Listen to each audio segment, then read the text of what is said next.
भाटेगाव शिवारात टेम्पो उलटून एक जण ठार तर एक जण गंभीर जखमी। कळमनुरी तालुक्यातील वारंगा फाटा ते डोंगरकडा मार्गावर भरधाव टेम्पो उलटून झालेल्या अपघातात क्लीनर ठार तर चालक गंभीर जखमी झाल्याची घटना रविवारी दिनांक 6 एप्रिल रोजी दुपारी 11 वाजण्याच्या सुमारास घडली आहे।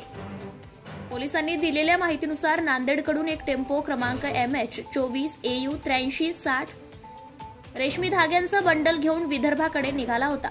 सदर टेम्पोवर चालक म्हणून दामानंद दादाराव रायभोळे राहणार लातूर हा काम करीत होता, तर त्याच्या सोबतच एक क्लीनर पंकज पंडित दोरवे होता।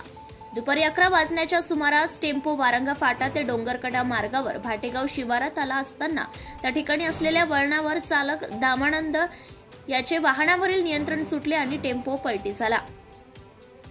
या अपघातात क्लीनर पंकज पंडित दोरवे राहणार खंडाळे तालुका अहमदपूर याच्या पोटात लोखंडी रॉड घुसल्यामुळे त्याचा जागीच मृत्यू झालाय, तर चालक दमानंद गंभीर जखमी झालाय। या अपघाताची माहिती मिळताच आखाडा बाळापूर पोलीस ठाण्याचे पोलीस निरीक्षक विष्णुकांत गुठ्ठे, जमादार नागोराव बाभळे, पिराजी बेले, राजेश मुलगीर, प्रभाकर भोंग, महामार्ग पथकांचे शेषराव पोले राठोड यांच्या पथकाने घटनास्थळी धाव घेतलीय। पोलिसांनी अपघातातील जखमी चालक दमानंद यास तातडीने उपचारासाठी नांदेड येथील शासकीय रुग्णालयात हलवले आहे। क्लीनरचा मृतदेह केबिनमध्ये अडकून पडला होता। पोलिसांनी क्रेनच्या मदतीने टेम्पो बाजूला करून वाहतूक सुरळीत केली। त्यानंतर कटरच्या सहाय्याने केबिन कापून क्लीनरचा मृतदेह बाहेर काढण्यात आलाय।